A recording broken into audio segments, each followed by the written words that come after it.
Solo Media порталында Москвадан сүйлөйбүз долбоору старт алды. Сиздерге ушул жумада болуп өткөн соңку жаңылыктар менен тааныштырып бермекчибиз. Саламатсыздарбы? Орусия мигранттар үчүн документтерди даярдап, жумуш издей ала турган атайын мобилдик тиркемени иштеп чыгарат. Президент Садыр Жапаров Пермь мамлекеттик университетиндеги кандуу окуяга байланыштуу Орусиянын президенти Владимир Путинге жана Орусия элине көңүл айтты. Москвада 34 жаштагы кыргыз жараны жол кырсыгынан каза болду. Россияда айдоочулар 1 октябрдан тарта жаңы эреже менен тех көзөмөлдөн өтөт. Улуттук бий созолонгон обондун коштоосунда Орусияда кыргыз жоокерлери маданият күнүн өткөрүштү. Президент Садыр Жапаров Пермь мамлекеттик университетиндеги кандуу окуяга байланыштуу Орусиянын президенти Владимир Путинге жана Орусия элине көңүл айтты. Мамлекеттик Пермь улуттук изилдөө университетиндеги куралдуу кол салуунун натыйжасында адам курмандыктары орун алган окуя тууралуу кабарды терең кайгыруу менен кабыл алдым. Кыргыз Республикасынын жана жеке өзүмдүн атымдан каза болгондордун үй бүлөлөрүнө жана жакындарына чын дилимден көңүл айтып, бул трагедияда жабыркагандардын бардыгына тез арада сакайышын каалайм деп айтылат өлкө башчынын телеграммасында. Эске салсак, 20-сентябрда жаш жигит Пермь университетине келип кишилерге ок чыгарган. Анын айынан 8 адам каза болуп, дагы бир нече киши жабыркаган. Жабыркагандардын арасында терезеден секирип качам деп жаракат алгандар да болгон. Азыркы тапта кишилерге кол салган жаш жигит 18 жаштагы Тимур Бекмансуров экени такталган. Ал кармоо учурунда жаракат алган. Орусия мигранттар үчүн документтерди даярдап, жумуш издей ала турган атайын мобилдик тиркемени 2022-жылы ишке киргизүүнү пландап жатат. Бул тууралуу аталган өлкөнүн вице-премьер-министри Алексей Аверчуктун маалыматына таянып, жергиликтүү басылмалар жазып чыгышты. Биз Орусияга келген чет элдиктер үчүн жумушка орношконго чейин басып өтчү жолду атайын бир мобилдик тиркемеге камтууну көздөп жатабыз. Бул тиркеме аркылуу алар туруктуу же убактылуу жашоого уруксат алуу, каттоого туруу, медициналык камсыздандыруу, эмгек келишимин түзүү сыяктуу көйгөйлөрүн чече алышат. Тиркемеден алгач мигрант өзүнүн Орусиянын кара тизмесинде бар же жок экендигин аныктай алат. Эгерде ага өлкө тараптан эч кандай чектөөлөр коюлган эмес болсо, анда ал башка кызматтарды колдоно алат деп билдирген ал. Мындан тышкары, ал жеке менчик кызматтар, медициналык камсыздандыруудан тарта ижарага турак жай табуу жана алуу кызматтарына чейин болушу мүмкүн экендигин айткан. Орусиянын Москва шаарында жол кырсыгынын кесепетинен 34 жаштагы кыргыз жараны каза болду. Бул тууралуу Кыргыз өлкөсүнүн Орусиядагы элчилигинен билдиришти. Маалыматка ылайык, каргашалуу жол кырсыгы Москва шаарындагы Липецкая көчөсүндө орун алган. Москва шаарынын аталган көчөсүндө катталган жол кырсыгынын кесепетинен 1987-жылы туулган АК аттуу кыргыз жараны каза болду. Ал жолду туура эмес жерден кесип өткөндүктөн полиция кызматы иш козгогон жок. Буга чейин ал курулуш тармагында иштеп келген. Элчиликтин консулдук бөлүмү керектүү документтер жагынан жардам көрсөтүү деп билдиришти элчиликтен. Россиянын унааларды камсыздандыруу бирикмесинин өкүлдөрү 1 октябрдан тарта кайсы айдоочулар жаңы эреже менен техникалык көзөмөлдөн өтүшү керектигин айтып беришти. Бул тууралуу РИА Новости жазып чыкты. Тизмеге кирген категориялар автоунаанын диагностикалык картасынын мөөнөтү 2021-жылдын 1 февралына чейин бүткөндөр. Автоунаанын чыкканына 4 жыл болсо, транспорт ээси 1 диагностикалык картасын каттатуу керек. Юридикалык жактарга же коммерциялык негизде жүк ташыган, эл ташыган транспорттор. Бүгүнкү күндө диагностикалык картасы жок айдоочулар 500-дөн 800 рубльге чейин айыппулга жыгылат. Бирок жол инспекторлору сөзсүз текшериши керек болгон документтердин катарына кирбегендиктен көзөмөл жүргүзүү оорго турат. Кара жорго бийин бийлеп, оболото обон созуп, Орусияда кыргыз жоокерлери маданият күнүн өткөрүштү. Орусия Федерациясынын Оренбург облусунун Донгус полигонунда Шанхай кызматташтык уюмуна мүчө мамлекеттердин террорчулукка каршы аскердик командалык штабтык Тынчтык миссия 2021 биргелешкен машыгуусунун алкагында Кыргыз өлкөсүнүн маданият күнү өткөрүлдү. Ага ылайык кыргыз аскер кызматкерлери концерттик программа даярдап, көпчүлүктүн купулуна толгон кара жорго бийин топ болуп бийлешти. Ошондой эле концерттик программада кыргыз, орус жана кытай тилдериндеги ырлар жаңырып, көрүүчүлөрдү кубантты. Коноктор үчүн майрамдык кечки тамактануу уюштурулуп, кыргыз ашканасынын салттуу тамактарын камтыган боорсок, тандыр наны жана албетте беш бармак жана башка тамактар орун алган.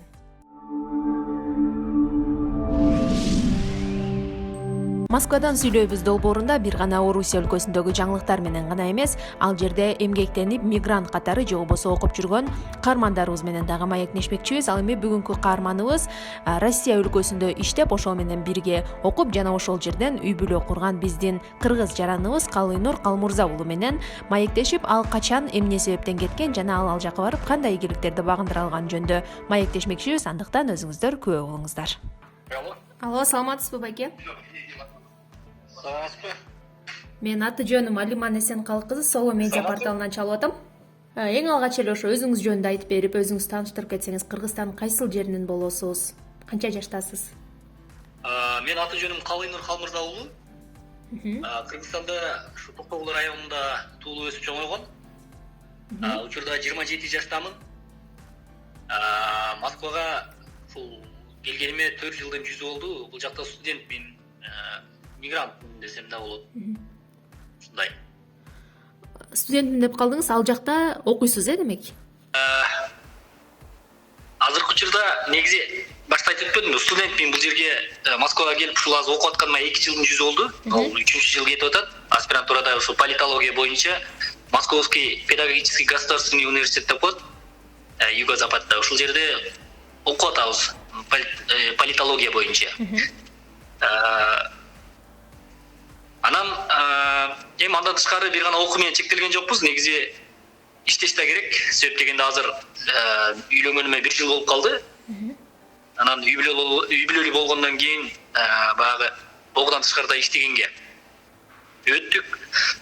Эми эмне жумуш кылабыз? Бул жакта биздин жумуш азырынча ушул Яндекс такси кызматында машина айдайм, такси кылабыз. Андан тышкары кээ бирде баягы өзүмдүн биринчи эмем профессиям бул ушул жалпы курулуш иштеринин устаты деген да бир дипломум бар болчу. Ошонун негизинде баягы айрым объектилерде курулуш тармагында дагы баягы заказдарды алып, ошол объекттерде кыргыз балдар менен чогуу мындай жумуш кылабыз. И мындан тышкары экинчи баягы мен Кыргызстанда алган эмем образованием бул журналистика болчу. Анан ошо журналистика тармагында дагы баягы өзүмдүн негизги кесибим болгондуктан ушу фрилансер катары бул жакта Москвада BBC кыргыз кызматында дагы кандай десек статьяларды, биздин мекендештерге байланышкан жаңылыктарды, ушул Россия аймагындагы бүт болуп жаткан окуяларды жеткирип турабыз. Радио эфирге, сайтка ушундай кетирип турабыз макалаларды. Ал эми кийинки суроом ошо жаңы барганда негизи эле башка эл, башка жер болот эмеспи, эч нерсе тааныш эмес. Анан кийин кандай кыйынчылыктар болду? Ушу бир окубай эле же иштебей эле кетип калайынчы деген ойлор болду беле? Мен эми биринчи жолу келгенде бул Екатеринбург шаарына келдим да. Биринчи жолу ошол 4 жыл мурун Россияга келгенде. Анан эң негизги мага оорчулугу бул языковой барьер болду. Баягы мен кыргыз мектепти бүттүм, Бишкекте дагы кыргыз группада окудум. Анан баягы орус тилинде анчалык практикам жок болгондуктан аябай эле кыйналдым орус тилинен. Эң негизги ушул маселе болду. Анан бирок бир гана мен Екатеринбургда окуу менен алек болдум ал убакта. Эч жерде иштеген жокмун. Жалгыз бүт эме күч кубатымдын баарын эмеге жумшадым, окууга. Анан үстүнө эми Бишкек менен бул Екатеринбургду Россия менен ушул Кыргызстандын билим бериш системасын салыштырып болбойт. Себеп дегенде эми Россияныкы өзүңүздөр билгендей баягы күчтүүрөөк, талаптары дагы жогору. Анан баягы Бишкекте жөн эле эми келгениңе ыраазы болуп эле баа коюп койсо бул жерде андай нерсе жок болчу. Ошол себептен баягы эми отчисление болуп кетпейин, эми ушунча келгенден кийин аракет кылып окуп бүтүп алайын деп болгон күч аракетимди жумшап ошол 4 жыл алган билимдин эмесин, базасын 2 жылда алып мындай толтурдук десем болот да. Себеп дегенде ушундай мен окуган университет дагы бул эмеде дүйнө жүзү боюнча эң алдыңкы 100 университеттин катарына кирет. Россия боюнча 10 университеттин катарына кирет. Азыркы Москвада окуп жаткан университетин дагы ал эменин алдында баягы деңгээли жетпейт. Ал Екатеринбургда университеткечи. Ошон үчүн бул биринчиден ошол университеттин баягы күчтүүлүгүнөн дагы көз каранды экен да. Ошол себептен бир аз окуу тармагында кыйналдым десем болот. Анан эми баягы эмгек мигранты катары мен ал жакта өзүмдү элестете алган жокмун. Себеп дегенде мен жалаң гана окуу менен алек болдум. Анан эмгектенип башка нерсеге аралашкан жокмун да. Ошону айта алам. Ал эми ушул окууңуз бүткөндө мекенге кайтып келүү пландарыңыз барбы же ошол жакта иштеп каласызбы? Эми келечектеги пландарымбы? Негизи ушу 1 жыл калды аспирантурамдын аяктарыма. Анан бүтсөм буйруса ошол Кыргызстанга барам деген мындай максаттарым бар. Эми бул ошол негизи кандай десем, барып ошол жерде өзүмдүн өлкөмө, өзүмдүн мекениме кызмат кылсам деген бул патриоттук эме сезим ошол баары бир Кыргызстанга тартып берет да. А бирок эми мындай жашоо шарттын, баягы комфорттун, иштин жеңилдигин карай турган болсок, анда Россияда калганым дурусураак болот деп кээде ойлонуп калам да. Бирок эми кандай десем, максаттар бар. Балким ушул окууну бүткөндөн кийин бир 2-3 жыл дагы же бул жерде иштеп, анан Кыргызстанга барышым мүмкүн. Себеп дегенде эмне? Мунун биринчи эмеси кандай десем, ошо Кыргызстанга бир аз кечирээк барам деген пландарымдын себеби, эми билесиздер, жаштар көбүнчө Кыргызстанда баардыгын эле мындай тургузуп койгон же атасынан калган үйү жок. Баягы эң биринчи ушул турак жай менен өзүңдү камсыздап, үй бүлөңдү биринчи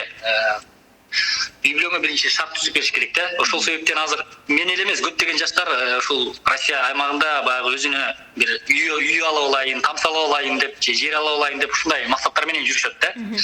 Анан эгер ошол нерсени баягы орундатып, үйлүү жайлуу болгондон кийин анан Кыргызстанга барып, бир стабилдүү жумушка орношуп, тиригилиңди баягы өзүңдүн профессияң боюнча иш кыла берсең болот. Анан бизде өзүңүздөр билгендей айлык дагы абдан төмөн. Анан эгер үй жайың жок, өзүң батирлеп квартиралап жүрсөң, чынын айтканда бир аз оор келип калат да. Анан ошол себептен мен дагы мындай эми кичине бул жерде эми айлык акы жогору, тапкан ташканыңдагы кичине баягы үй саласыңбы, жер аласыңбы, ошол өзүңдүн эмеңе капиталыңды топтогонго жакшы да. Анан Кыргызстанда эми тапканыңды кайра эле коротосуң, батирге коротосуң, жерди да бир эми башка нерсеге коротосуң. Ошол себептен ушундай биздин пландар.